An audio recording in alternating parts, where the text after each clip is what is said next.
Buenas tardes, Radio Escuchas. Mi nombre es Mariana de Lara y estoy aquí en compañía de Marina Lúa. Como ya saben, Hola. Estamos en su programa Tierra Cero y el día de hoy les venimos con un programa súper interesante de cultura general, de historia del arte, un poquito, cosillas que por ahí ustedes deben de saber para que saquen el dato importante a la hora de la fiesta, a la hora del evento, nada más para verse intelectuales en una buena charla de arte. Entonces, Nuestro tema de hoy que decidimos desde la semana pasada fue los 10 artistas que tienes que conocer sí o sí.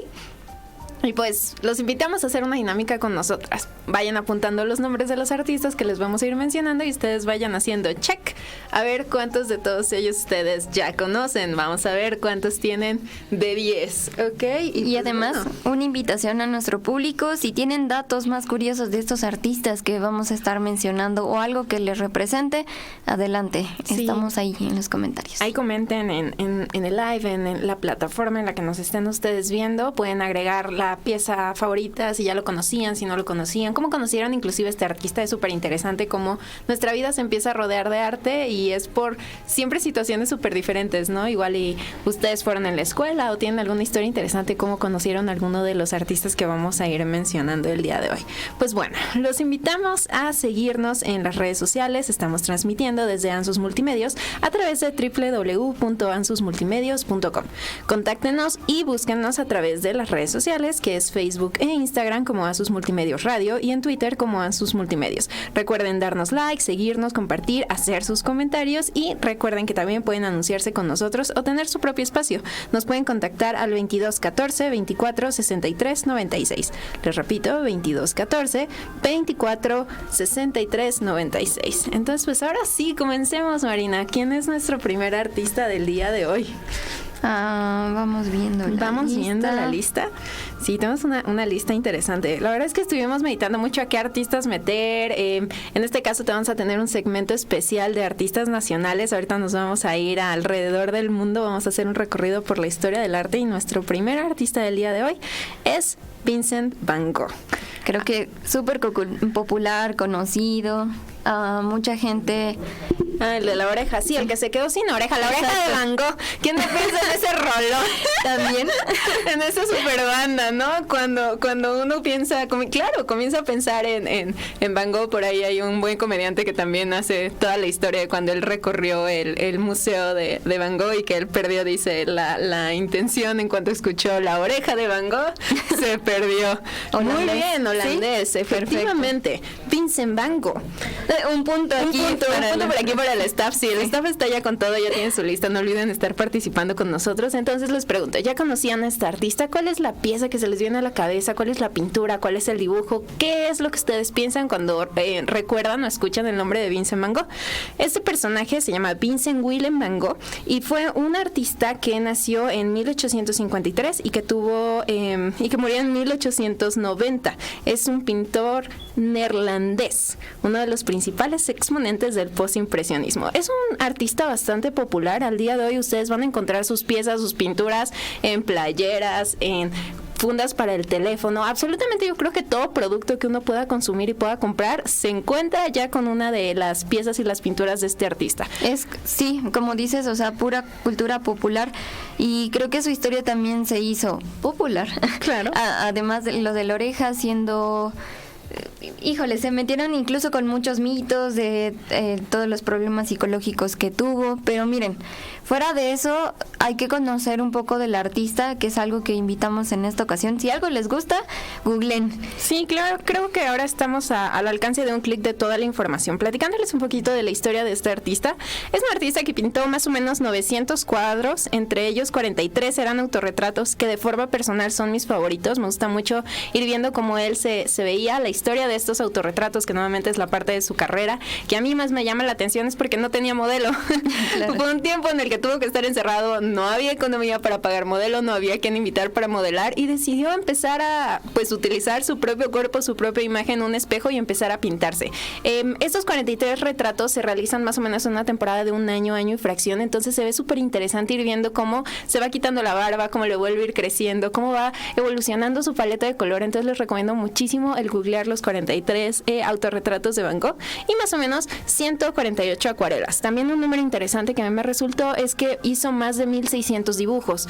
Hay que aclarar que Vincent no fue famoso jamás mientras estuvo vivo. Creo que eso también es un dato súper curioso de este artista. Se volvió famoso después, cuando su hermano y sus familiares básicamente comenzaron a hacer una galería o una exposición con todos sus cuadros, y este artista llegó a la fama nacional, internacional, mundial después de muerto. Él jamás se enteró de que fue famoso. Él murió siendo pobre, siendo un artista pues sí, bastante infravalorado, y resulta ser nuevamente que hoy en día no hay persona a la que no le menciones Van Gogh y piense en la noche estrellada. La noche estrellada. De hecho, es lo que estamos viendo ahorita en pantalla.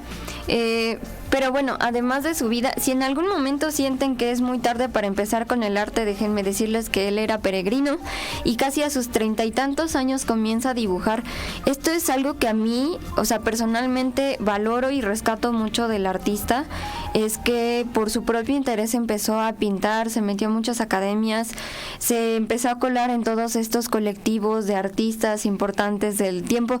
Claro, a veces o suelen ser como muy selectivos, entonces tampoco tuvo como ese apoyo en ese momento. Sí, claro. Él era así como de ¿por qué pintas eso si no es lo que estamos buscando en este momento? Súper interesante, porque también muchos de sus cuadros son acerca de un periodo en su vida donde él se volvió pastor protestante. Dato súper curioso que según yo no todo el mundo conoce, y es algo nuevamente que está bastante interesante.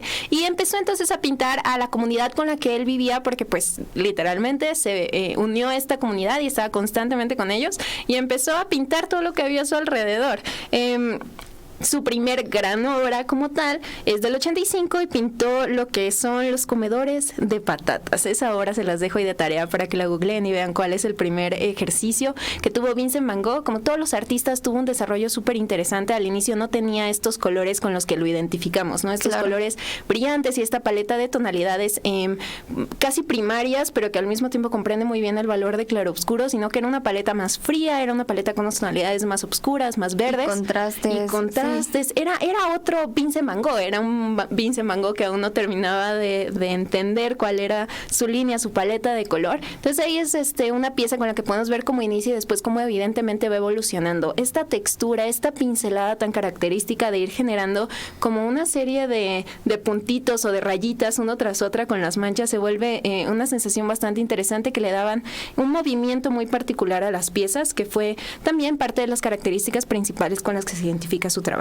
Además, sí descubran más sobre este artista, de sus pinturas. No sé, muchos lo dicen como naif, como algo muy simple o algo muy infantil. Sin embargo, si te acercas cada vez más a sus obras, incluso a sus autorretratos, puedes ver que tiene una inmensa gama de colores, sabe trabajar muy bien la piel. Sobre los humanos rescata toda esta parte emocional, incluso hasta desgarradora o desahuciada. Se me hace muy interesante. Incluso esta obra de un actor que está ahí como desparramándose, se siente ese tipo de pinturas, es algo que yo rescato mucho.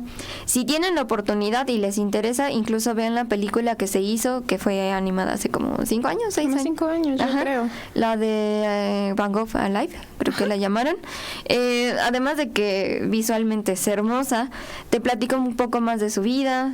Como dicen, pues ya es una marca, se volvió tan comercial. Claro, sí, totalmente. Incluso marcas importantes de tenis, pues hasta ropa, sí, de todo. La verdad es que ya ahora sí sus licencias andan por aquí y por allá, pero creo que sí es súper importante aprender un poquito de la historia de este pintor. Y pues bueno, hasta aquí con nuestros datos curiosos de Vincent Van Gogh. Nada más, para cerrar, recordemos que es un principal exponente del postimpresionismo. Por si por ahí nunca recuerdan la corriente, esa es la importante. Y las cartas a Theo. Recomendadísimo. Y además, igual, por último, sacando esto de los autorretratos, es bien difícil hacer autorretratos porque muchas veces nos cegamos de cómo queremos vernos, o es una idealización de cómo quisiéramos ser, y él es muy crudo. Claro, totalmente crudo con sus piezas. Por eso les recomiendo muchísimo ver esas piezas. Y pues nada, investigar un poquito más de este artista. Así que vamos a pasarnos al siguiente pintor, dibujante del día de hoy, también bastante popular, famoso. Así que ahí les va. Nuestro siguiente exponente del día de hoy es Pablo Ruiz Picasso. ¿Cuántos aquí no conocen a Pablo Ruiz Picasso? Uno de los datos súper curiosos que a mí me comentaron cuando comenzamos a estudiar a esta artista, claro, la Guernica. Claro, ahorita la vamos a ver en pantalla. Uno de los datos súper curiosos era que Picasso se sentía tan artista, se creía tan artista que en varios restaurantes donde iba a comer no llevaba dinero, firmaba una servilleta, hacía un dibujito, le entregaba y le decía así como de, ten, ahí está, ya pagué mi comida y se iba. Díganme si no hay acto más artista que el firmar la servilleta y caminar triunfantemente e irse. Entonces sí, este es nuestro siguiente artista. Cuéntanos un poquito de Picasso, Marina. Bueno, creo que dato común es que saben, o la mayoría conoce su época cubista. Sin embargo, dos cosas rescató. En sus primeros periodos él hace completamente realismo y es impresionante lo que hace. Totalmente. Porque además lo hace casi a los 14 años. Ahorita pasamos a la Guernica, porque me están diciendo, exacto, y lo estamos viendo en pantalla. Y además tiene una época azul, no solamente se dedicó a hacer cubismo, de hecho pasó por futurismo, por mil y otras vanguardias. Hizo popurrí de vanguardias y al final que se quede con el cubismo es algo súper extraño, porque la mayoría de la gente, como bien comentas, Marina, cree que nada más hacía este tipo de diseños y de dibujos muy básicos. Y que no sabía dibujar. ¿No? Es parte de la idea común, o que inclusive yo tenía al inicio, era así como de, pues Picasso nomás hace dibujitos así y ya, ¿no? Claro. Y una vez después de que empiezas a estudiar su historia, ver unos realismos y que estén firmados por Picasso es así como de, ¿qué? ¿Sabía hacer esto? ¿Y por qué decidió hacer entonces esta corriente? Bueno, claro. Él encontró un placer, un gusto en el quitar información que según él distraía al espectador, ¿no? En el subtraer toda la información que podía nuevamente ser pues como una piedra en el camino de lo que él quería dar a entender.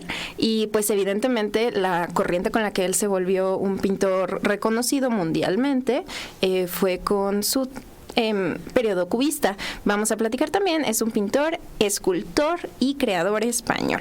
En este caso, por ahí también, para que sepan de dónde es Picasso. Y dato curioso, era el padrino y cantante de Miguel Bosé. ¡Ah, caray! ¿No sabía eso? Súper dato curioso. Sí, claro. No olviden que igual, si ustedes tienen un dato muy curioso, compártanlo. Compártanlo aquí, déjenlo en los comentarios. Inclusive si ya vieron, o bueno, si no están viendo el video en live, aún así, dejen sus comentarios en la repetición, porque nos interesa muchísimo nuevamente ir viendo qué ustedes conocen de estos artistas. ¿Qué dato por ahí les llamó la atención? Claro, y además conozcamos que, bueno, habla de muchísimos temas. Sí, tenemos, por ejemplo, las señoritas de Aviñón. Ahorita que estábamos mencionando la Guernica, estamos hablando sobre la guerra y la guerra española, la Guerra Fría, todas estas épocas muy turbias que tenemos socialmente. Entonces, en el arte, pues siempre van a ser estas representaciones de su contexto. O sea, el artista no va a estar divorciado nunca de la historia de lo que esté viviendo. Política y socialmente que estaba pasando. Es súper interesante la Guernica, porque si quizá ustedes sin conocimiento la ven, es así como de, o sea, sí, se entiende, hay cositas. ¿Qué información hay ahí? Una vaquita, ¿no? Por ahí. Sí, claro, es una vaquita, empiezas a identificar a ver qué sabes y después entiendes todo el contexto.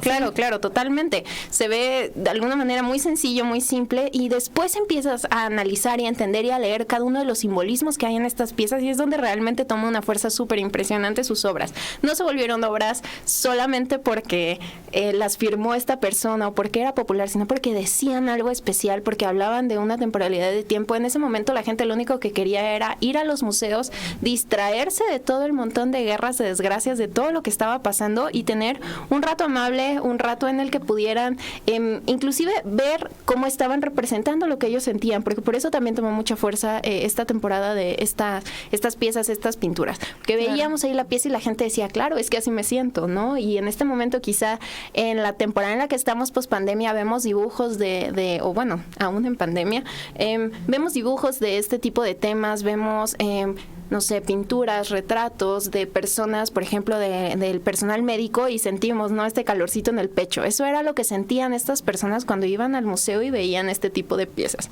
Entonces sí, creo que Picasso es en definitiva uno de los artistas que sí o sí deben conocer, que si no lo conocían, échense una googleadita. No sé, por ahí Mariana nos quiera dar algún otro dato importante de Picasso. Como dibujante también vean sus obras y son totalmente lineales, algo igual, hay muchas cosas que me asombran de todos estos artistas y de que pueden conocer por cultura general y también por interés propio, si les gusta la pintura, el dibujo, las artes en general, es que aprendió toda la descomposición de lo figurativo, es decir, logró que lo menos fuera más. Que muchas veces sentimos o creemos que un buen cuadro tiene que estar súper barroco, o sea, todo retacado, saturado, que no haya espacio en blanco. Claro. O lo que comentábamos inclusive el programa anterior, ¿no? Como siempre estamos buscando un realismo en las piezas. Sí, como de, está muy sencillo, entonces no tiene chiste, no tiene ciencia. Es súper interesante cuando uno empieza a dibujar, porque no analiza detalles como lo que es la línea, como lo que es el trazo, y una vez que uno empieza a tener esta interacción con la pintura, o que tan siquiera ustedes traten de copiar uno de sus dibujos, se van a dar cuenta cómo en la línea se nota la seguridad que tenía el artista. O sea, no es lo mismo una línea donde no sabemos qué queremos hacer y queremos que medio se parezca y se vea así como toda temblorosa. Tiene una sensación la línea, y las líneas de Picasso tienen una seguridad, wow, magistral. Sí, además, o sea, con una línea continua puedes saber lo que es un cuerpo, una paloma, un toro, creo que hasta un gallo tiene. Eso es impresionante. Impresionante. Sí, claro. Sí, la verdad es que sin duda alguna Picasso. Emoción de artista. Emoción de artista, sí. Respiraremos. Bueno, continuando, vamos a pasar a nuestro tercer artista del día de hoy. En este caso es Leonardo. Bueno, aquí, aclaración, no estamos siendo lineales en la historia. Sí, okay, estamos dando brinquitos de aquí para allá en la historia del arte, nada más para probarlos, para ver que también están en todas las corrientes, en todas las vanguardias, en todos los periodos, y sí, andamos dando brinquitos de aquí y de allá. Pues ya nos fuimos mucho más atrás con el Renacimiento, con Leonardo da Vinci. Ahorita nos puedes dar algunos datos súper interesantes. La Mona Lisa o Gioconda. Muy bien. La más popular de todas, creo que es súper reconocido por... La Mona Lisa, yo creo. Yo creo que esa es su principal. Yo creo que esa es su principal pieza. Piensas en Leonardo da Vinci y es lo primero que se te viene a la cabeza. Este cuadro que, igual como un dato curioso, resulta ser que es chiquitito. Yo no lo sabía, que es una pieza pequeñita de 20 y tantos centímetros por igual. Sí, o sea, menos de 30 por 30. Claro. Sí, uno se imagina, yo me imaginaba algo enorme, ¿no? Esta idea que tienes de esta pieza y de repente llegas y es así como de, ¿qué? ¿Cómo que es miniatura? ¿Cómo que es chiquita? Sí. Porque igual, aquí tenemos este pequeño detalle con las redes sociales. Dato curioso. Era zurdo. Un saludo a todas las personas que nos están escuchando que son zurdas. Sí, muy bien. Hola. Muchos zurdos aquí en el staff. Sí, yo la verdad es que conozco a muy poquita gente zurda y creo que es súper interesante porque yo inclusive tenía una amiga que su niña resultó que es zurda y ella se sentía súper desplazada y que porque era zurda y que es... Sí, claro, o sea, agarran no sé, tienen un par de traumas para ir los zurdos, entonces clic ahí, dice Leonardo da Vinci, sí, la verdad. Leonardo da Vinci era zurdo, súper dato curioso ahí para todos los zurdos que nos están escuchando, súper interesante porque nuevamente, y eso yo lo comento mucho también durante las clases que damos, ¿no? No tiene nada que ver si dibujas con la mano, si dibujas con el pie, no importa con qué parte del cuerpo tú logres dibujar o pintar, realmente la vista y el conocimiento y la comprensión es lo que le da a un artista la posibilidad de recrear cosas, de pintar, de dibujar. Entonces por ahí, pues porque sí. Además es una habilidad que viene en el cerebro y no es tan psicomotriz. La Última Cena, efectivamente, ese es un fresco. Recordar fresco es, lo comentamos la vez pasada, ¿no? Sobre un muro, yeso, con pigmentos naturales y algún aglutinante natural, ya sea miel o huevo. Es impresionante cómo lleva tantos años esas pinturas, ¿no? Sí, claro, pigmento de calidad, damas y caballeros. Pigmento de calidad para que dure. Evidentemente, muchas de las piezas de las que estamos hablando también han llevado procesos de restauración. Hay piezas que como tal, cada cierta cantidad de años requieren que un grupo de especialistas le eche una manita, le eche otra capa, porque los colores eventualmente, pues sí, se van opacando, se van craquelando, se van maltratando con el paso del tiempo. Pero sí, creo que las piezas de Leonardo es algo súper interesante, considerando que es un artista de 1452 a 1519, o sea, hace un par de ayeres.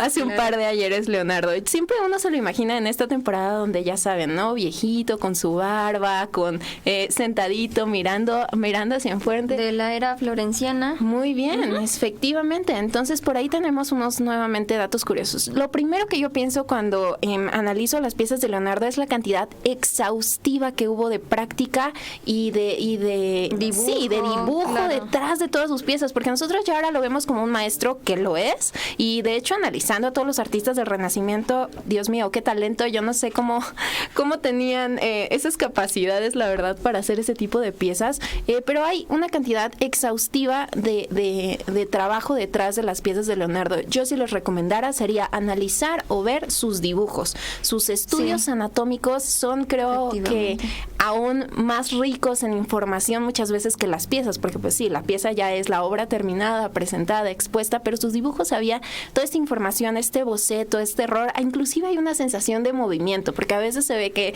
el modelo o la modelo se le movía y la empezaba a sobredibujar detrás del dibujo anterior, entonces trae esta sensación de que te mueves y wow, o sea, son unos trabajos impresionantes. Y además no solamente como artista, o sea, como pintor, sino se metió como botánico, arquitecto, sí, o sea, como mil oficios que al final sí contribuyeron. Científico, escritor, escultor, filósofo, exacto, ingeniero, inventor, músico, poeta, urbanista, anatomista, entre otras.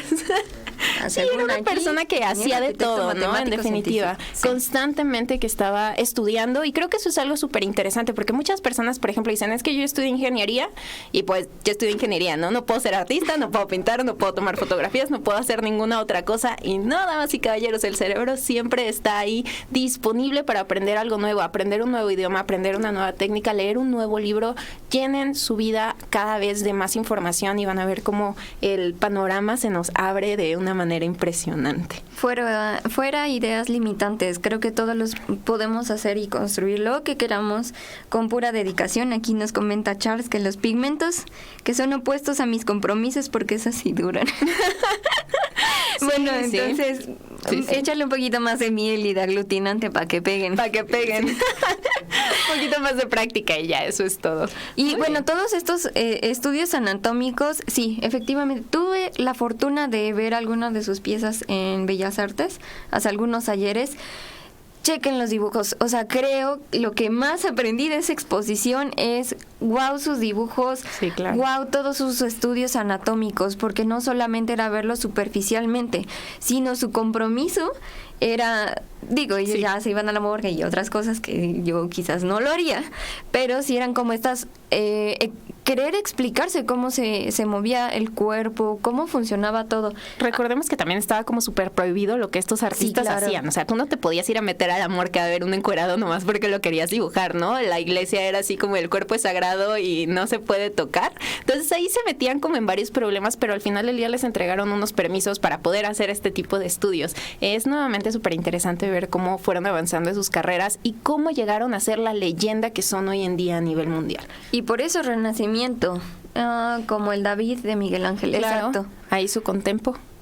Bueno, además Miguel Ángel es otro caso súper interesante porque se llama Renacimiento porque es justamente esta ruptura con la iglesia. Los artistas empezaban a rebelarse un poco de que no solamente eran íconos religiosos o pedidos de la iglesia, porque al final eran quienes los patrocinaban. Nada más ahí para aclarar, para los que no sabían, justo antes de este periodo, la iglesia financiaba todas las pinturas que se pintaban y que se exponían y que se movían.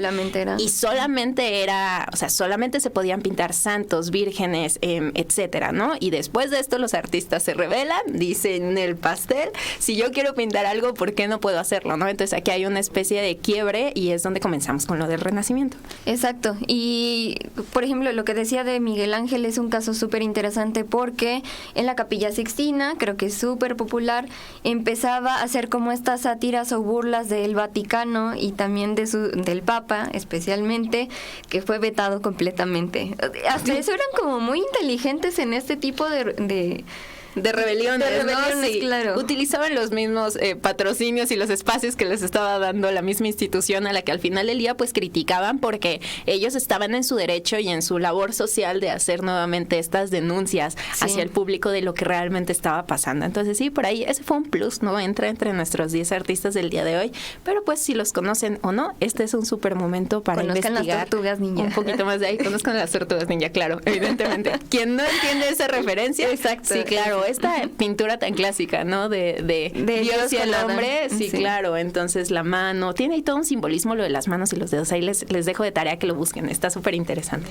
Muy bien, continúa. Vamos a pasar al siguiente artista y en este caso nuestro siguiente artista es Salvador Dalí. por ahí, ¿quién no piensa lo primero que se les viene a la cabeza es el super look de artista de Salvador Dalí? Cabe destacar que Dalí en verdad abrazaba este look, esta imagen que él tenía.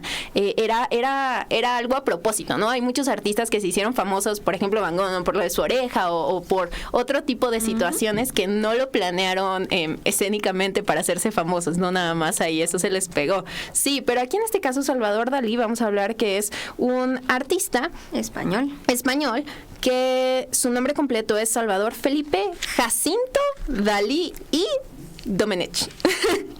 Y sus 20 nombres. Y sus 20 nombres. El Marqués Dalí fue pintor, escultor, grabador, escenógrafo y escritor español del siglo XX. Y como ustedes sabrán, es uno de los máximos representantes del surrealismo. Cuando yo en lo personal pienso en Dalí, lo primero que pienso, después del bigotito, es en estos relojes derretidos. Yo creo que es la primer pieza que a mí se me viene a la cabeza. Por allá les encargo a ustedes que me mediten si aparte de la imagen de Dalí conocían alguna de sus piezas y si sí, ¿cuál es la primera que se les viene a la cabeza? Una cosa interesante que creo que cabe mencionar es que por cada uno de los artistas que nosotros estamos mencionando, a lo mucho a las personas se les ocurren 2 o 3 cuadros. Y estamos hablando que son artistas que tenían 900, 800 pinturas publicadas o más. Y pues es curioso, ¿no? Como uno trasciende realmente por 1, 2 o 3 piezas y cómo se volvieron de esta fama por una historia artística, pero que al final del día el público identifica muy poquitas. Por eso también los estamos invitando mucho a que le echen una googleadita, a que se compren un libro de arte. Yo creo que eso siempre es una buena inversión. Por ejemplo, aquí para los que nos están viendo en Facebook y demás, nosotros tenemos aquí los libros y pues también nos sirven ahorita para echar como una mini revisadita por si hay algún dato que les queremos agregar de último detalle, por si hay alguna pregunta que podemos resolver de forma rápida con la información que tenemos en la mesa. Digo, Google sirve mucho y de hecho hay una vertiente que se llama Google Arts que viene miles de información, imágenes, es todo un banco de información respecto a el arte, hay museos, galerías, bla, bla, bla. Chéquenlo, pero nunca está de más que tengan un libro a la mano. O sea, creo que hasta podemos descubrir más. Lo que estamos mencionando es como la embarradita de la embarradita y hay corrientes aún como de las subcorrientes y estamos hablando solamente de periodos casi del siglo XX-XXI, entonces Sí, súper interesante. Sí. También yo creo que el hecho de tener el libro en físico de los artistas es muy interesante porque inclusive a los más chiquitos les podemos llegar con esta información de una forma más tangible. Porque a veces cuando uno habla de artistas y habla de arte suena como algo lejano hasta allá en un museo y que está como fuera realmente de nuestra vida y es algo de lo que nos podemos rodear, de lo que podemos en verdad aprender de las vivencias de estos artistas, de los periodos de estos artistas, de los trabajos de estas personas y creo que un libro lo vuelve algo más sólido, más tangible, claro, ¿no? En nuestras vidas. Yo creo que si alguien a mí alguna vez me hubiera dado un libro de un artista así como de, ten, mira, ve, fíjate cuál te gusta, o una enciclopedia de arte, yo creo que hubiera sido una interacción muy diferente que en caso personal yo lo tuve hasta en la universidad. ¿Ah, cuando, sí, claro, antes nadie me había dicho así como de, ten. Evidentemente conocía artistas, ¿no? Y nuevamente me acordaba de 1 o 2 piezas de cada nombre que hubiésemos mencionado, como de las Tortugas Ninja, o bueno, de aquí y de allá. Pero esta acción de tengo un libro o de encontrar una pieza en un libro que te encanta, wow, yo creo que es una sensación indescriptible.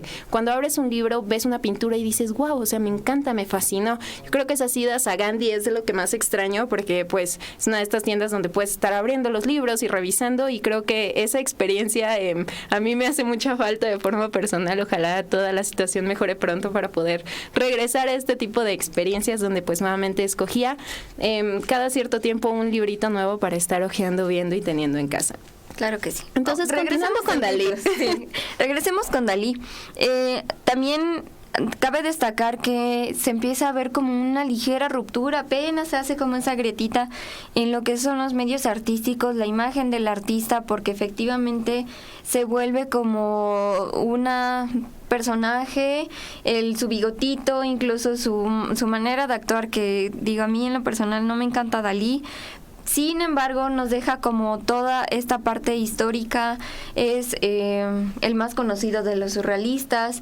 Es otro que maneja algo que se llama arte objeto, habla sobre el performance. O sea, empieza a abarcar no solamente la pintura, sino muchas otras vertientes. Sí, creo que eso es también algo súper interesante. Para los que no ubican el surrealismo, imagínense que tuvieron una pesadilla y al mismo tiempo, y al mismo tiempo estaban bajo sustancias, no, ¿cómo es? Alucinaciones y cualquier tipo de experiencia no normal. Básicamente, Dalí, esos brownies, ajá, que uno no sabía que no solo eran de chocolate, justamente esa es la experiencia que uno puede alcanzar a ver en las obras de Dalí. Nuevamente, a mí en lo personal, lo de los relojes derretidos se me hace súper atinado, ¿no? Porque siento que es esta representación de cómo se te va el tiempo, de cómo se escurre el tiempo, y no sé si a ustedes les ha pasado, si ahorita, últimamente el tiempo les pasa más lento o más rápido, pero en cualquiera que sean las situaciones, ¿no? Tener este cuadro de un reloj derretido, a mí en lo personal se me hace espectacular. Y como bien lo menciona Marina, hay más piezas de esta serie. Tenemos también lo que son sus esculturas, también hacía diferentes tipos de performances que son bastante interesantes y que tenían que ver con toda esta línea que él hablaba mucho como de la liberación sexual, de la pasión, de la experimentación, y creo que se alcanza a notar un poquito en sus piezas. Y además empieza a tener este matrimonio con Gala, que además hay una cosa turbia, amorosa y triángulos amorosos. Uf. Pero también se ven como esas obsesiones. De hecho, estás comentando la de los relojes, se llama la persistencia de la memoria. O sea, creo que hasta el título nos empieza a dar un poquito más. Es de 1931. Ya cuando se vuelve súper famoso, se cree que encargaba sus cuadros y ya nada más los firmaba. Y ahorita vamos a pasar con un artista que justamente hacía eso. Pero ese es como el rumorcillo por ahí. El rumorcillo. También varios artistas del Renacimiento, cuenta la leyenda que ellos igual tenían como un grupo de personas. Recordemos que en ese entonces los artistas tardaban años en sacar una pintura, ¿no? Hoy en día nosotros estamos muy acostumbrados a los artistas que seguimos en redes sociales o a los artistas que conocemos a que casi hay que sacar una pieza hoy, mañana, pasado. En ese entonces los artistas tardaban 2 años o 1 año o más en pintar una pieza, en hacer una escultura. Entonces creo que esto también es importante para el público en general, porque ustedes no saben la presión que uno como productor y como artista tiene constantemente en crear algo, y créalo ya, y que sea bueno y que tenga todo lo que tiene que tener una pieza. Entonces es una presión súper constante y nuevamente una presión para todos los productores y los creadores que pues en temporadas pasadas no existía, y que esto al final del día tiene muchísimo que ver con cómo los medios digitales ya se volvieron un acceso directo del público al artista. Entonces pues ahí también yo creo que es un tema interesante y que podríamos comentar más adelante. Si les interesa, no olviden ponerlo por ahí y preguntarlo. De hecho, dato curioso, ahorita nos está comentando Charles, hay uno de sus dibujos del Divino en el Museo de la Casa de los Muñecos, no sabía. O sea, aquí en Puebla, está aquí en el centro, enfrente del Zócalo. Miren, hay como muchas opciones, si son curiositos en los museos, de encontrar joyitas por ahí. Sí, aquí en Puebla la verdad es que tenemos la ventaja de que hay constantemente muchas exposiciones, ya sea de arte moderno, de arte un poquito más clásico. Siempre hay muchísimo movimiento, y pues no hablemos de Ciudad de México, ¿no? Constantemente hay una experiencia tras otra para que nosotros podamos integrarnos y cada vez volvernos un poquito más pues inmersos en el mundo del arte. Yo sí me daba mis escapadas antes de la pandemia, y ahí... Muchas gracias por aguantarme, familia. Mis primas por llevarme a hacer el tour en los museos, pero sí me iba a dar mis escapadas en todas estas exposiciones. Muy bien, continuemos. Nuestro siguiente artista es Warhol. Andy Warhol, ¿ok? Por allá, ¿a quién se le ocurre? ¿Quién se acuerda? Yo siempre me acuerdo de él también en la película de Hombres de Negro, porque fue uno de los personajes que más me dio risa. Es una de sus apariciones que no veía venir en esa película y que se me hicieron épicas. Entonces, pues quién sabe si Andy Warhol era o no un alien, pero pues bueno, esa película lo pinta de una manera súper interesante. De hecho, ahí tienes una revista. Acá tenemos, bueno, como les comentaba, tenemos aquí diferentes cosas. Para los que nos están viendo por allá, aquí también tenemos a Andy Warhol, su hermosa y bella carita. Y pues en particular Marina tiene una interacción súper interesante con este artista, entonces me gustaría mucho que aquí no me odien, tú tomes rienda. Es como pop moda. Sí, efectivamente. híjole, está como este debate si es artista, si no es artista. Miren, lo que yo rescato y me encanta de esto es que tiene justamente, o es de los precursores en la ruptura del arte, y nos empieza a sacar de esa idealización y belleza de que vamos a pintar todo el día y vamos a ser felices, y empieza a ver a las obras, corazones. sí, a ver las obras como producto, y es que lo son. O sea, yo no puedo llegar a ese punto de venderlos en masa, pues, pero al final sí es un negocio, sí existe esa burbuja del arte. Él implementó una cosa bien interesante como el branding y la marca, y se volvió literalmente marketing de una forma impresionante. Claro. Sí, la de Marilyn Monroe sería la definición perfecta de influencer, ¿no? Era así como de, miren lo que hago, los invito a que vengan.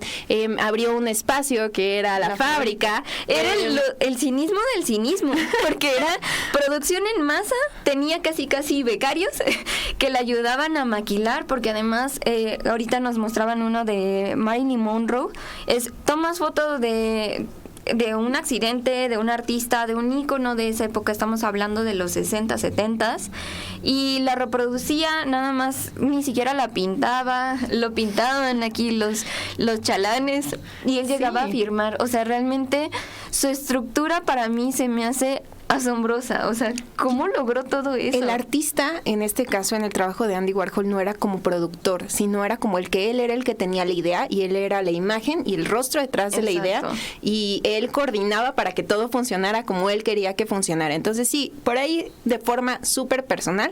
¿Ustedes qué opinan? ¿Sus piezas son arte o no son arte? Sus fotografías a mí se me hacen súper interesantes. Nuevamente se pegaban mucho con marcas, se pegaban mucho con estrellas de ese momento, con íconos, con eventos. Buscaba las formas más interesantes en las que pudiera jalar al público para que cada vez atrajera más la atención. Las sopas Campbell, las 40 ¿Cuáles son y tantos, sus ¿no? piezas? Sí. O sea, ¿cuál es su pieza favorita cuando piensan en Andy Warhol? Esa es una pregunta, yo creo que también es interesante. ¿Qué piensan? ¿Piensan en él como persona? ¿Piensan en él como performático? Hubiera sido un excelente influencer y youtuber en esa totalmente época. De hecho, hay una frase que... innovando constantemente. Que decía, en el futuro vamos a tener, creo que 70 segundos de fama.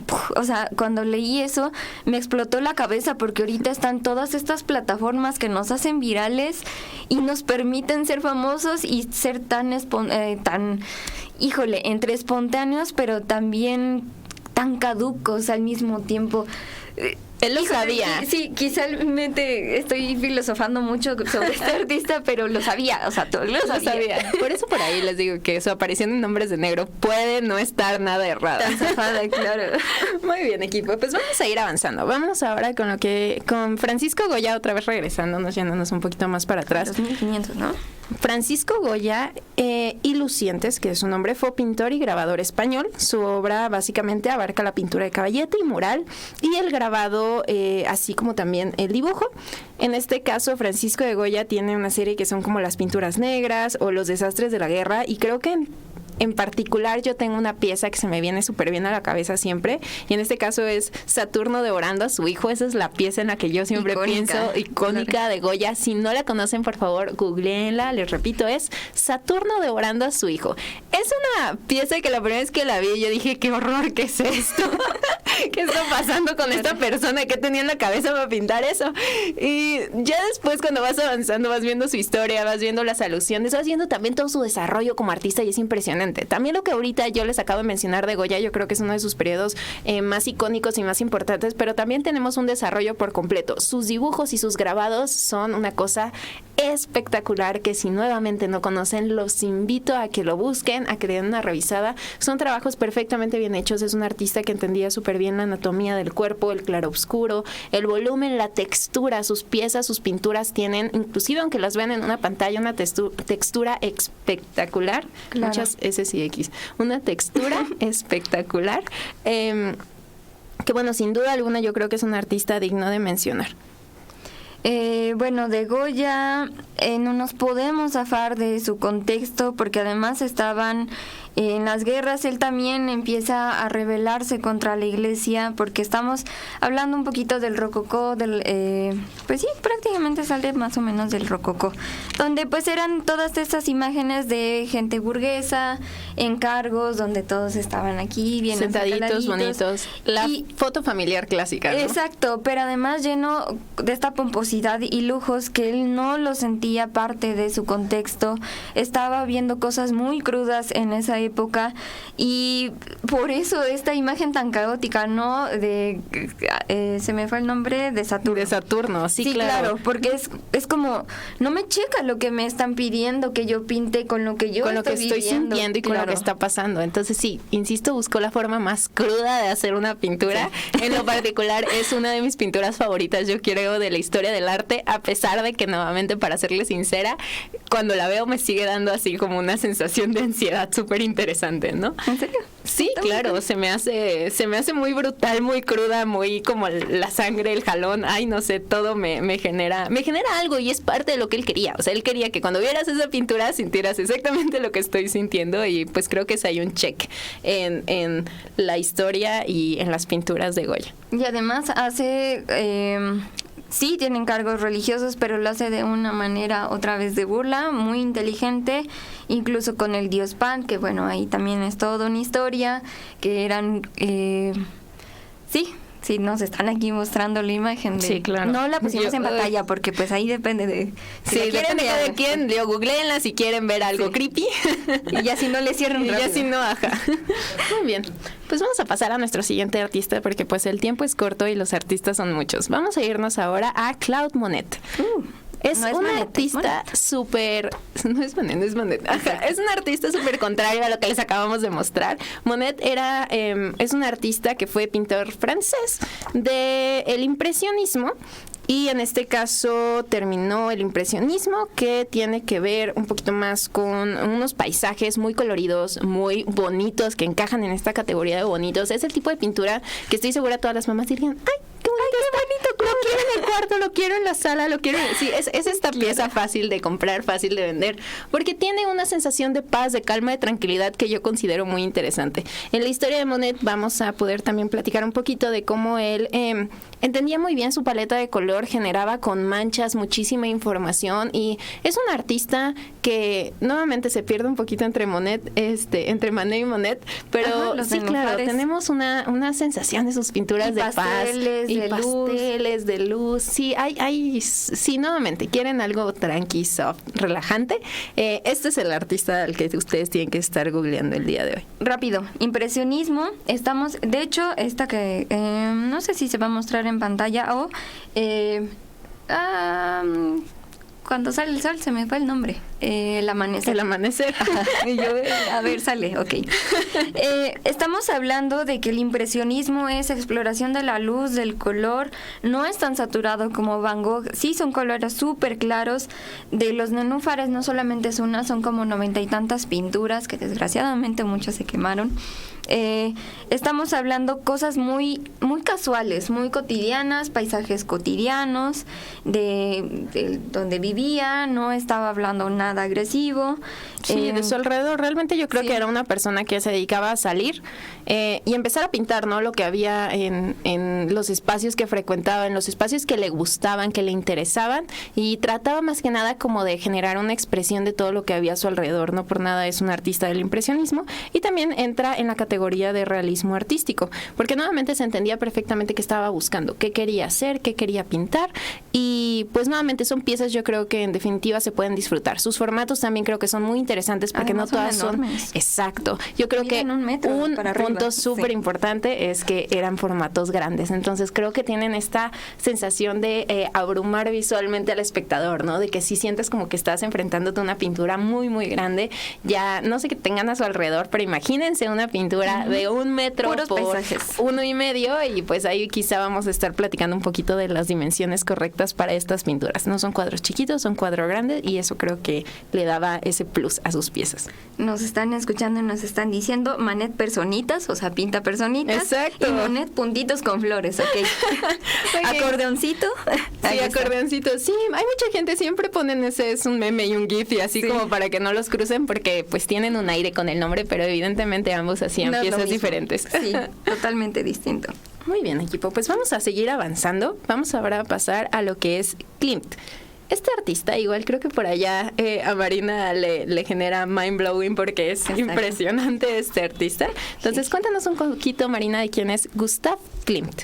Muy bien, técnicamente, aquí de hecho en mi libreto dice que es modernismo, pero no es modernismo porque es de la sucesión modernismo, vienesa. Simbolismo, sucesión de Viena y más. Bueno, es de 1890 a 1910. Realmente es de una vida muy corta, creo que muere a los 30 y tantos, 40 y tantos. Sin embargo, hace muchísima obra, igual muchos dibujos que son de las cosas que más vamos a rescatar. El cuerpo, principalmente femenino, pero no solamente se queda con el cuerpo, sino con muchos simbolismos sobre la fertilidad, sobre la feminidad, la vida y la muerte. De la muerte, de la vida. Son imágenes con muchísimo movimiento, el uso del dorado, del oro, exactamente. Es una de las características principales de su trabajo. Yo creo que por ahí sí, ya han visto, porque también es un artista que se volvió muy popular en los últimos años. Con el beso. Sí, claro, con el beso. Entonces, si por ahí nuevamente no lo conocen, échenle una googleada porque a fuerzas también ya han visto alguna de sus pinturas o alguno de sus diseños en algún tipo de producto o en alguna campaña online o inclusive en marcas de diseñador, en bolsas, en todo esto. Ya han habido varias campañas donde salen o reutilizan la imagen de estos pintores para generar productos. Entonces sí, Gustav Klimt en este caso es un artista austriaco que, como bien lo comenta Marina, utilizaba muchísima más información. O sea, no nada más son dos personas. ¿Qué hay en estas dos personas? ¿Qué están haciendo? ¿Qué hasta significa? En los paisajes, ¿no? Están los simbolismos. Eso se me hizo súper interesante porque habla de la fertilidad, donde el pasto están hablando de algo masculino y estos círculos es algo femenino, aludiendo como todos estos órganos internos que tenemos. Además, es de los primeros artistas masculinos que empieza a hablar sobre el empoderamiento femenino y sobre lo que se llamaba femme fatale. Entonces, eso a mí, o sea, me encanta porque no está haciendo este tipo de representaciones de la mujer como inocentes, como puras o como frágiles, sino poderosas, fuertes, independientes, etéreas, inalcanzables. Exacto. Sorprendentes, curvilíneas y elocuentes. Todo eso. Muy bien. Y como está ligado con la publicidad, en mucho tiempo y más en Europa, se contrataban a los pintores para la publicidad, para todas estas ondas del cartelismo. Entonces tiene, por ejemplo, la representación de Judith, de Atena, que son una mujer, o sea, te come vivo. Yo, poderosa. Claro. Muy bien. Continuamos. Pues, sin duda alguna, yo creo que de las sorpresas que yo me llevé fue cuando encontré el retrato de Gustav Klimt, porque yo nunca le había puesto nombre, entonces creo que también les recomendaría. Sí, visualmente es una persona, no sé qué me esperaba, pero no me lo esperaba él. Entonces, por ahí, sí, véanlo, por favor. Creo que es súper interesante. También que no se le da este reconocimiento al artista, ¿no? Y creo que lo merece. Creo que tiene una dedicación impresionante a su trabajo. Nuevamente habla de, o es como muy mística sus piezas, nuevamente los simbolismos, los elementos, la forma en la que acomoda todas sus obras, a mí en lo personal se me hace algo espectacular. Después por ahí echen una visitita a los paisajes, a los dibujos y pues en general las obras y todo lo que significan. No se queden nada más en, es una pareja y se están dando un beso. ¿Qué más hay? Hay mucho más. Desgraciadamente, aunque tuvo una corta trayectoria, sí hizo muchos dibujos, pinturas, pero pues viene toda esta invasión del nazismo y son quemadas la mayoría. Entonces, pero bueno, sí contamos con algunas pinturas, algunos murales que llegó a hacer y todos estos bocetos que también en dibujo son súper interesantes. Tienen que checarlo. Muy bien, pues vamos a pasar ahora a Vasily Kandinsky. Súper interesante la historia de Kandinsky, por ahí no sé si Staff lo conocía, ¿no? Kandinsky no, ya se nos fue. Eso ya Kandinsky es interesante, llegamos bien, el Staff nos estaba aquí con todo. Sí. Kandinsky le sabía todo. Va a ser el nuevo agregado a nuestra lista. igual muy probablemente ya los habían visto, pero creo que a comparación con los artistas de los que hemos estado platicando, visualmente quizá de entrada no te generan la misma experiencia visual. Ajá, es así como de, ok, como por qué esto es importante y qué es lo relevante de estas piezas. Entonces, si no conocen a Kandinsky, les voy a pedir por ahí que le presten atención a las imágenes que estamos proyectando o que se metan a googlearlo de forma rápida para nuevamente aprender un poquito de quién es este artista. Vamos a platicar de él. Es un pintor ruso, precursor del arte abstracto en pintura y teórico de arte. Se consideraba que comenzaba la abstracción lírica y lo que es el expresionismo. Este artista es un artista estudiado y sus piezas en particular tienen una relación muy interesante con lo que es la composición. ¿A qué me refiero con la composición? Cuando uno ve un cuadro, el cuadro tiene que estar balanceado. Eso significa que tiene que haber cierto tipo de elementos de un color y de un tamaño para que cuando uno lo vea no sienta que el cuadro pesa mucho de un lado y no pesa del otro. Es algo exacto, claro, que tenga una especie de equilibrio. Entonces, cuando uno ve las piezas de Kandinsky, dice así como de, ok, son figuras geométricas, triangulitos, algunos tienen colores, degradados, planos, líneas. Como, ¿por qué esto es relevante? Porque sus piezas están extraordinariamente niveladas. Siempre hay un elemento del otro lado que lo contrarresta, que lo va acomodando. Entonces, el hacer esto realmente ya de forma técnica y práctica es bastante complicado. Eso significa que tienes que construir toda la pieza desde antes de poner la primer pincelada. Todo lo tienes que hacer en tu cabeza antes de empezar a pintar, y este proceso mental era algo súper interesante porque aparte sus composiciones no son sencillas, no son 5 elementos, son 20, son 30, son 40, son puntitos, rayitas, son una serie de, nuevamente, una serie compositiva bastante interesante en todo lo que son sus obras y todo lo que son sus piezas. Les repito, su periodo es abstracto, expresionismo y posimpresionismo, entre otras. Expresionismo, de eso estamos hablando, ya no estamos con lo figurativo. Figurativos son como todos el bodegón, el paisaje o una persona, sino alude mucho a los sentimientos y emociones del artista, de quien lo está pintando, de lo que va sintiendo. De hecho, muchas de sus obras no tienen nombre, solamente es como dibujo o pintura 1, pintura 2. Sin título. Sin título, porque quiere que el espectador de esa parte y que le provoque alguna sensación y tenga esa libertad de representación con colores, ya sean cálidos, fríos, muy vivos, con pocos degradados, sí con detallitos, pero puras figuras geométricas. Entonces es toda esta deconstrucción de lo que era la pintura y el dibujo que lo conocíamos anteriormente. Es el tipo de pinturas que te pondría un terapeuta, un psicólogo, y sería así como de, ¿qué sientes? ¿Qué ves aquí? ¿Qué estás haciendo aquí? ¿Qué te provoca esta pintura? Entonces estos artistas ya nuevamente no estaban buscando pintar una manzana para que tú entendieras que era una manzana.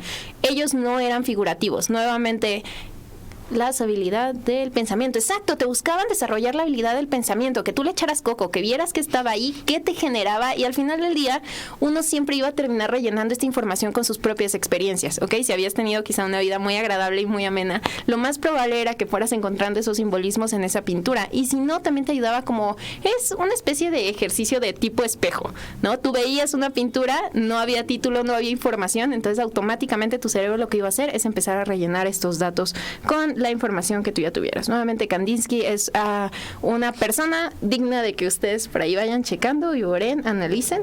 Y pues bueno, vamos a pasarnos ahora a nuestro siguiente artista. El último artista europeo, occidental, no tocamos orientales, el Bosco. El Bosco. Súper interesante también. El Bosco. Por ahí lo conocemos, ¿no? Don Bosco, no. Don Bosco, no. El Bosco. Ni la tiendita, ni nada de eso. Sí. El Bosco. Nótese que si no lo buscan con el Bosco, les van a aparecer otros resultados. Así que por favor pongan el Bosco pintor y ahí van a ver automáticamente sus piezas en su computadora, en Google, en donde sea que nos estén escuchando o viendo. Y pues bueno, el Bosco, creo que mi primera impresión del Bosco es este vato está loco. ¿Qué tantas cosas reprimidas tenía adentro como para hacer este tipo de pinturas? Oye, amigo, sí, claro. Me imagino si fuera mi compañero de pintura como acercándote así como de, necesitas una cheve, quieres salir a platicar algo, ¿qué te hace falta? El Bosco es de estas piezas que uno tiene que ver con lupa y con todo el detalle del mundo. Los símbolos. Porque hay una cantidad impresionante de información. Para quienes no lo ubican y no lo conocen, conocen, digamos que son una especie de paisajes que tienen un montón de elementos, de personajes, de animales, muchas, nuevamente, elementos como muy pequeñitos que están formando una narrativa alrededor de la pieza, ¿ok? Todos estos elementos forman parte de una historia, de algo que él quiere recalcar, y son escenas muy caóticas, o sea, no todas son bonitas, de hecho en su mayoría son como un poco perturbantes y traumáticas. Evidentemente se trajo la pelea de la vida, sí, es como una pesadilla, pero sin esta deformación que le daban quizá en el surrealismo, ¿no? Que se estiraban las cosas o que tenía como una sensación de percepción un poquito más diferente. Aquí nada más los elementos están modificados buscando decir algo en particular. Hablaba mucho de lo que eran las pasiones, la libertad sexual, o yo creo que ya cae en libertinaje, la lujuria, o sea, tenía unos temas que para el momento en el que los hizo eran totalmente pues caóticos, ¿no? Era cómo te atreves a estar hablando de esto de esta manera, y a través de la pintura. Al final Elí utilizaban la herramienta que ellos tenían para poder desmenuzar un poquito la sociedad, ¿no? Que la gente se acercara, que los viera. Evidentemente, pues aquí había una que otra señora persinada que casi le daba el patatús de estar viendo este tipo de cuadros durante la experiencia en el museo. También creo que un dato súper curioso es que son de las piezas que te toman más tiempo de ver a la hora que tú vas a los museos, en este caso en donde se encuentran estas obras, ya que la gente se queda aproximadamente 3 o 4 horas viendo cada cuadro. O sea, hay gente que se dedica a ir a ver con toda la calma y paciencia del mundo las piezas. Entonces creo que son nuevamente los detalles como súper interesantes del trabajo de este artista. Que no te engañen los colores tan vivos, sí, o sea, tienes que verlo con lupa. Además fue muy controversial, como lo estabas mencionando, porque es justamente en estas etapas donde pues eran puros encargos religiosos, estaban como en el top entre íconos que se estaban creando. Y de repente llega el Bosco y dice, miren, algo que habla del infierno, claro, de la lujuria, del sexo libre y así. Personajes raros, sí, claro. No, era impresionante. Entonces, nuevamente este artista llegó como a romper con todo lo que la gente sabía y conocía del arte, y en este caso de cómo él utilizaba nuevamente como medio de comunicación. Yo creo que eso es súper impresionante, y que al día de hoy sobrevivieron estas pinturas, en definitiva, creo que es un check a la historia, porque es el tipo de cuadro que sin duda tenían que desaparecer en aquel entonces. Ganó una popularidad singular, por lo cual pues al día de hoy podemos mantener estas piezas. También creo que es interesante que sus piezas también tenían como diferentes formatos. Habían trípticos, habían dípticos, que significa que la misma escena se divide en más de un cuadro. Entonces creo que eso es como muy interesante, porque él generaba también esta sensación de que te rodeaba la pintura y de que el ambiente te rodeaba. De alguna manera era como si tú entraras a un teatro o a un ambiente nuevo y diferente, donde él había hecho pues todo con su idea y con su control, ¿no? De tu espacio. Después, bueno, damas y caballeros, nuestros queridos, adorados radioescuchas, espero que se hayan entretenido mucho el día de hoy. Nuevamente tuvimos lo que son los 10 artistas que sí o sí deben conocer, y que si no los conocen los invitamos a darle una googleada. Recuerden que si están viendo este programa en repetición, aún así comenten, por favor, pónganos sus dudas, sus quejas, si quisieran hablar de alguien en particular, si consideran que en un dato pudimos haber profundizado un poquito más, o si quieren que hablemos de algún artista en particular, justamente aquí es el escribirlo. spot. Unos 30 minutos más, por favor. Claro. Con mucho gusto tenemos mucho gusto. Aquí hay varios libros que leer. Nos encanta estar platicando de esto. Entonces, pues sí. Muchas gracias el día de hoy por escucharnos, y no olviden que ahora vamos a pasar a la sección de prevención. Y pues hoy tenemos un tema súper interesante. Entonces, no se desconecten, no se quiten. Aquí Marina y yo continuamos. Y antes de que nos corten, muchas gracias a los que estuvieron participando. Quieren que hablaron de Miguel Ángel y de... Sí, es todo un tema. De hecho, gracias a Charles por estar comentando. Deja muchos comentarios respecto a los artistas. También nos menciona de Miguel Ángel y Leonardo, pues que no eran amigos. Creo que todo el mundo eso lo sabemos. Víctor también nos comenta sobre algunas obras de Dalí, y efectivamente Warhol trabajó muy de la mano con músicos, y The Velvet Underground es uno de los discos que hasta tengo tatuado. Tip no interesante, curioso, no necesario. Y los Beatles sí también, claro, eran aquí compañeros. Muy bien, ahora sí. Muchas gracias por escucharnos.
yo sí estaba así como de, a ver, ¿qué sigue? Examen ahí. No, y es que fíjate que son datos que son bastante curiosos y al mismo tiempo te dan un contexto de lo que estaba haciendo el artista, cuáles eran sus motivaciones, claro.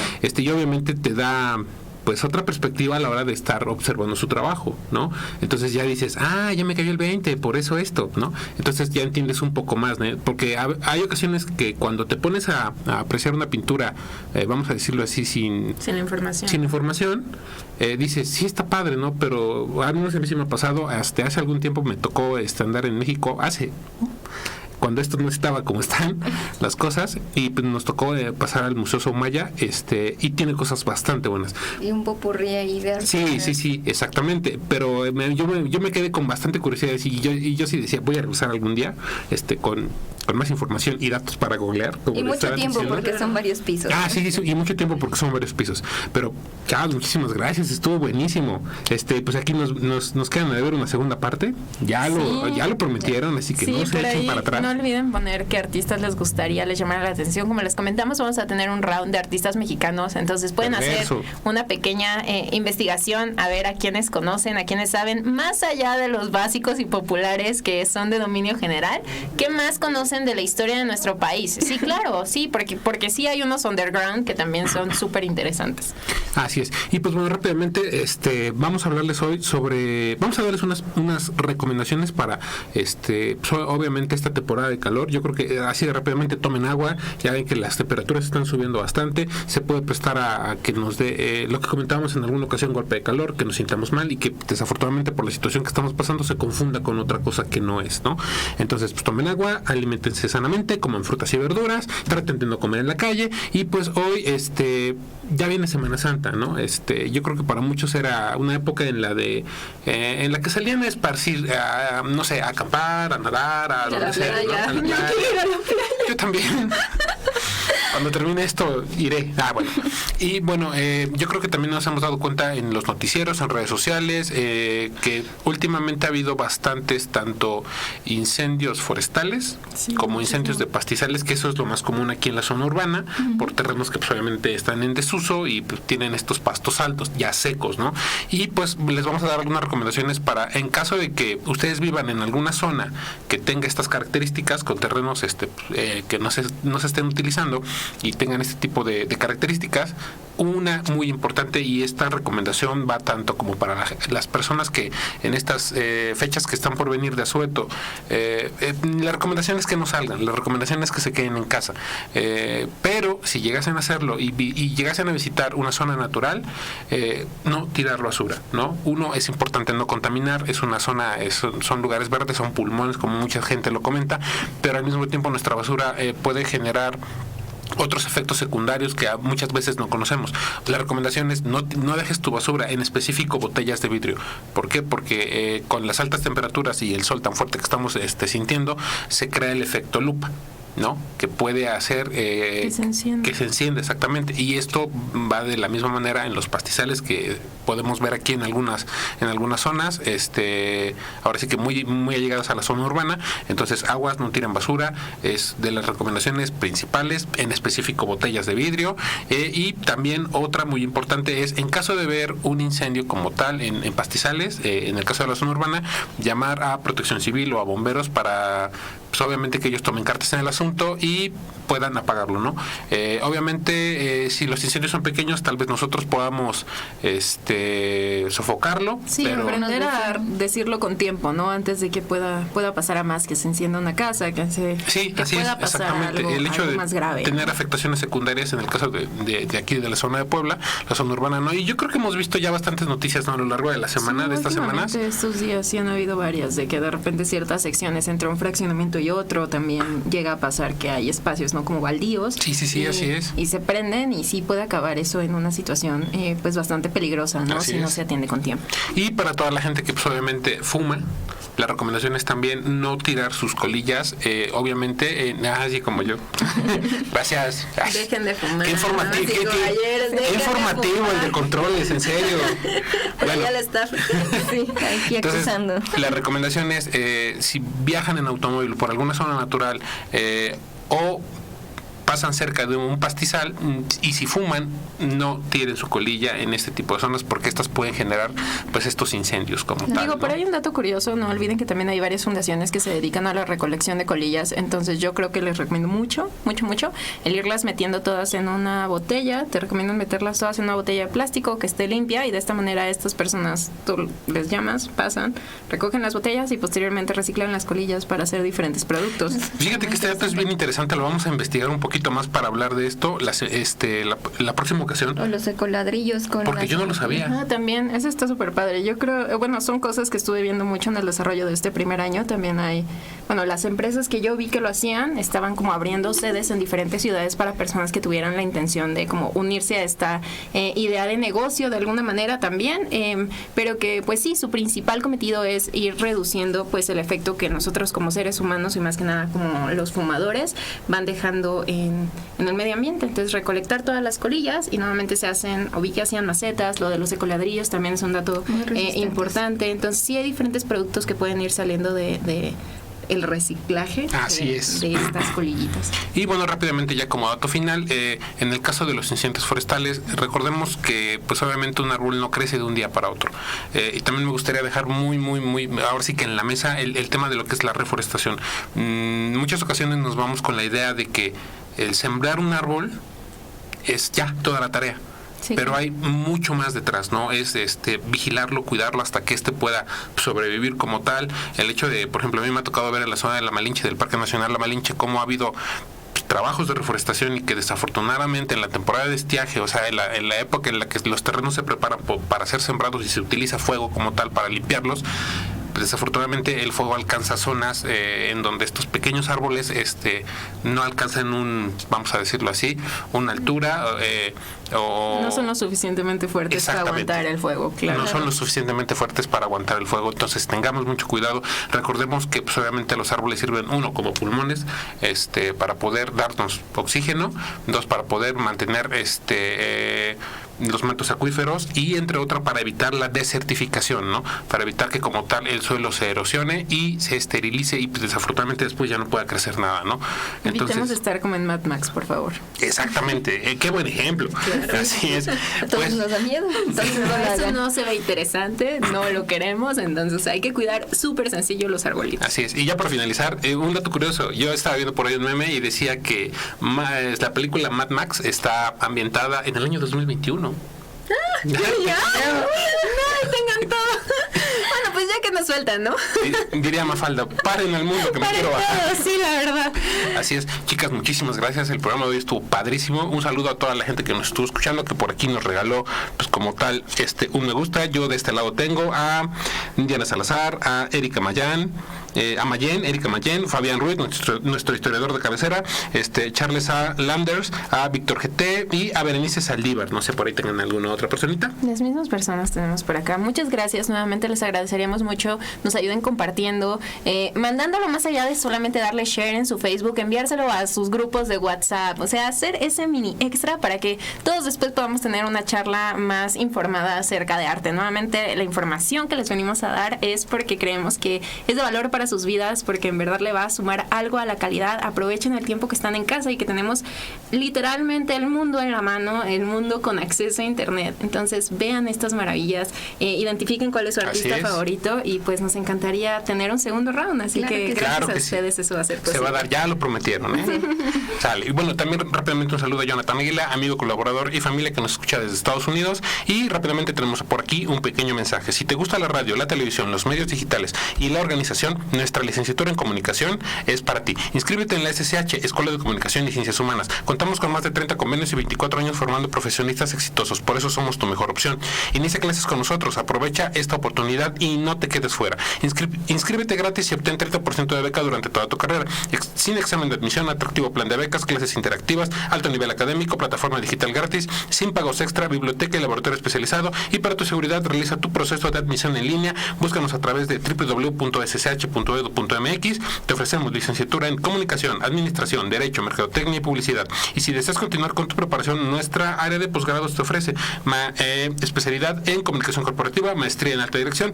No esperes esperes más. Recuerda www.ssh.edu.mx o contáctanos a través de WhatsApp al 22 29 21 49 52. Estamos ubicados en la 7 Sur, 1107, Centro Histórico, Puebla. Chicas, muchas gracias. Pues nada, Gracias tengan una por el excelente espacio. semana. Gracias por el espacio. Les mandamos un saludo. Mi nombre es Mariana de Lara, así me encuentran en redes sociales. Y tenemos Marina Lua. a Marina Lua. aquí Perfecto. también. Recuerden que estamos a través de www.ansosmultimedios.com, en Twitter como Ansos Multimedios, en Instagram y en Facebook como Ansos Multimedios Radio. Muchísimas gracias y hasta la próxima.